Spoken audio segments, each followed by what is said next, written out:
Хворост. Татар халқының ұлттық тағамы хворостты дайындаймыз. Өте әдемі, жұмсақ, керемет болып шығады. Қараңыздар қандай қытырлақ. 2 ас қасық қант, 2 ас қасық айран, шым-шым тұз, 2 дана жұмыртқа және 200 грамм ұн. 2 дана жұмыртқамызды жарып аламыз. Оған шым-шым тұзды қосамыз. Қантты саламыз, айранды саламыз. Жақсылап араластырамыз. Тебеттен өткізілген ұнды салып, қамыр илейміз. Қамырды жақсылап тұрып, бастырып, осылай илеп аламыз. Ол жұмсақ және қолға жабыспайтын болады. Енді бұны 20 минутқа қамырды демалдырамыз. Қамыр демалды. Енді үстелге ұн сеуіп, қамырды жаямыз. Жұп-жұқа қылып жаямыз.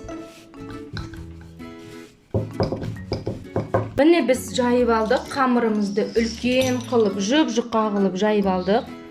Көріңіздер ме, ар жағынан қолым көрінеді. 5 см жолақта кесеміз. Пышақпен кессеңіз болады, немесе арнайы осындай бауырсақ кесетінмен кесуге болады. Бізге 500 мг май керек болады, немесе шұңғыл ыдыс алсаңыз болады. Осында терең, ішіне салып қуырылған кезде ол батырылып тұратындай. Ені 5 см болатын осындай ұзын жолақтар кесіп шығамыз. Қатты ұзын жолақтарды ортасынан бөлсеңіз болады. Кішірек қылып. Шаңышқыны алып, басын ораймыз.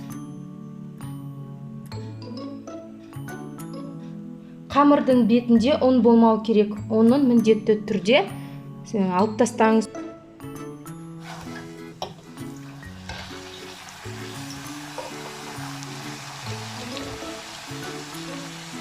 Саламызда кішкене шаңғышқымен бұла айналдырып жеремізді. Ыдыстың шетіне қарай тақаймыз. Асты қызарып тез піседі. Енді екінші жағына аударамыз.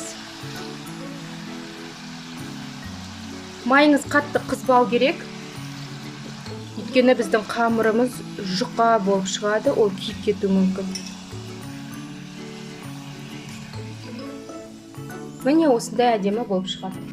Тағы да бір рет көрсетемін. Саламыз, кішкене айналдырамыз.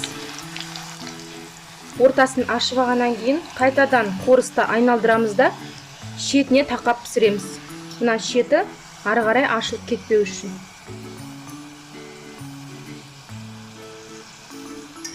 Енді екінші жағына аударамыз. Сізде бірінші, екіншісін жасаған кезде шықпауы мүмкін, уайымдамаңыз. Өзі ары қарай екі-үшеуін жасағаннан кейін қолыңыз үйреніп кетеді, жасау оңай болады. Міне біздің хворост дайын болды. Ол өте әдемі, жұмсақ, керемет болып шығады. Қараңыздар қандай қытырлақ. Міндетті түрде осы рецепт бойынша жасап көріңіздер, сізге ұнайтынына сенімдімін. Каналдыға тіркеліп, лайк басуды ұмытпаңыз. Каналымды қолдап, видео рецепттерімді жібермей көріңіз. Видеоны соңына дейін көргеніңізге рахмет. Сау болыңыз.